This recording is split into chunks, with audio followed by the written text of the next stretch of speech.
आज दिन मंगलवार दिनांक 7 मार्च 2023 और आज के हमारे संदेश का शीर्षक है परमेश्वर के निर्देशों के पीछे की सच्चाई को समझो।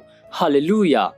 हमारा आरंभिक वचन लिया गया है नीति वचन अध्याय 4 वचन 13 से, जो कहता है, निर्देश को पकड़े रह, उसे छोड़ न दे, उसकी रक्षा कर, क्योंकि वही तेरा जीवन है। हालेलुया। यह महत्वपूर्ण है कि आप दैवीय निर्देशों की आत्मिकता को समझें। दैवीय निर्देश आपके जीवन के लिए है, इसलिए उन्हें हमेशा गंभीरता से लो। आत्मिक सच्चाई के प्रति समझ की कमी और गुस्से की स्थिति के सामने झुकने के कारण मूसा ने गंभीर गलती कर दी, जिसके कारण उसे इज़राइल के बच्चों को वाचा की भूमि में ले जाने के कार्य से वंचित रहना पड़ा। गिनती अध्याय 20 वचन 8 में परमेश्वर ने मूसा को निर्देश दिया कि वह चट्टान से पानी देने के लिए बोले, ताकि इज़राइल के बच्चे पानी पी पाएं। लेकिन जब मूसा चट्टान के पास पहुंचा, तब परमेश्वर के कहे अनुसार चट्टान से बोलने के बजाय मूसा ने अपनी लाठी से चट्टान को मारा। ठीक है कि पानी बाहर आया, लेकिन परमेश्वर मूसा से प्रसन्न नहीं था।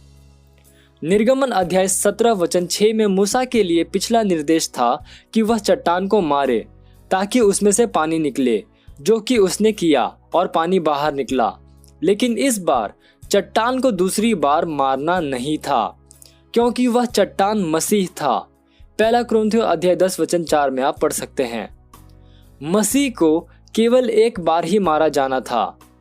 इसके बाद जो कुछ आप चाहते हैं उसके लिए आप इससे बात करते हैं।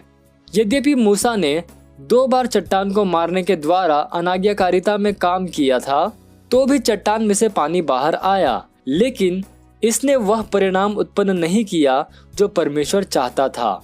यह हमें कुछ बताता है। यह इस विषय में नहीं है कि आप क्या परिणाम चाहते हैं, यह परमेश्वर की नजरों में सही होने के विषय में है। क्या पिता प्रसन्न है? ये बातें जो हमने पवित्र शास्त्र में पढ़ी हमारे सीखने के लिए है। रोमियो अध्याय 15 वचन 4 में आप पढ़ सकते हैं। आत्मिक समझ, आत्मिक वृद्धि और आत्मा में चलने का अभ्यास करो। यह आपकी बुलाहट है। अगर हम इस तरह से जिएंगे तो ही हम सारी वस्तुओं में परमेश्वर को प्रसन्न कर सकते हैं। परमेश्वर के निर्देशों के पीछे की सच्चाई को समझो और उन्हें करो। हालेलुया। ये समय है प्रार्थना का। आप जहाँ कहीं पे भी हैं, अपने पवित्र हाथों को उठाकर मेरे साथ ये प्रार्थना कर सकते हैं।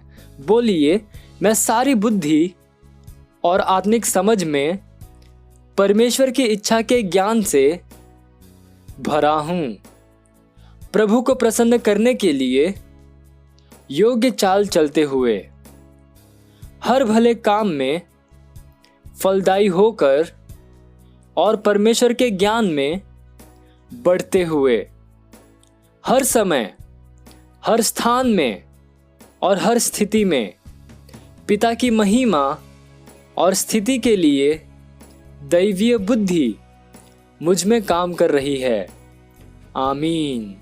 हालेलुया। Praise the Lord. आप अतिरिक्त धन्य पढ़ सकते हैं रोमियो अध्याय 12 वचन 1 से लेकर 2 और कुलुस्सियों अध्याय 1 वचन 9 से लेकर 10।